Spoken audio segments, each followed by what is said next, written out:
let me ask you this question, if you don't mind, because working with such heavy duty keyboard players like George Duke and Herbie Hancock and Joe Sample, as I just mentioned, with respect to them, what does a typical session look like from their three perspectives? When you walk in with your bass, you know you're in a different session. You're used to Duke, but you got Herbie now. You got Joe Sample. How are they different in those recording sessions? Can you take us behind the veil?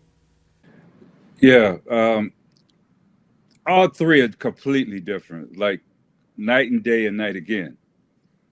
Duke is free. You come in the studio, but it was a band situation. You come in the studio, you're excited. It's very loose. You already know you're gonna play some great music, because Duke, when it's from the pen of Duke, it's gonna be some great music. Um, so Duke sessions were like parties. We would get to the studio maybe at 12. We might start cutting around 3 because we just sitting around kicking it. We cut a track. We'll go to dinner. We come back after drinking wine, half drunk, and do a track like Reach for the Dookie Stick. That Poulet You know, Fousse wine? yeah, Puli Fuse. Yeah. And that was real. That was some real stuff. That Puli Fuse and all that. We would drink up. We go Italian restaurant and drink up all their wine. They have to order wine after the Duke band left. So the Duke band, that was a party. Herbie, Herbie is one of the nicest guys in the world. When I got the call to do the Herbie Hancock record, um, I came from LA to Frisco, and Herbie wanted all of us to stay. It was like an Airbnb, but they didn't have them back then. He wanted all of us to stay together. So it was Wawa, Ndugu, myself, and Herbie.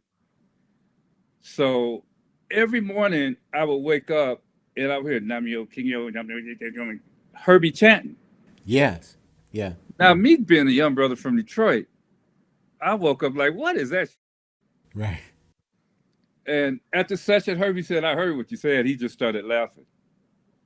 But Herbie would just sit down at the keyboard. He'd put the music out there and he would go, how y'all want to play this? Really? Yeah, what direction y'all want to go with this?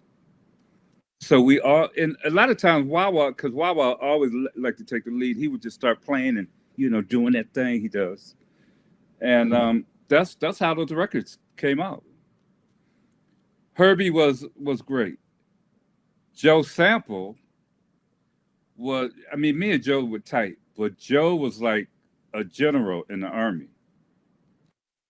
Joe expected the bass player to keep the time,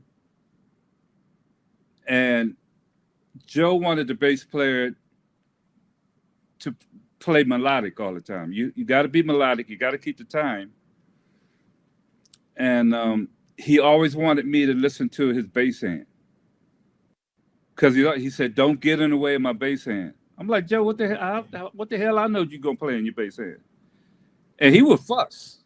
Joe would fuss on stage. He would fuss, but Joe was something else. But a sweetheart of a man. So I learned a lot from Joe. As far as I guess my timing got better playing with Joe. Because when I first got with Joe, Joe was like, "You're dragging, you're speeding." I'm like, "What the hell is the drummer supposed to do?" No, in this band, the bass player keeps the time. I said, "Oh, okay." So it was a learning experience. I miss George and Joe. I still talk to Herbie from time to time.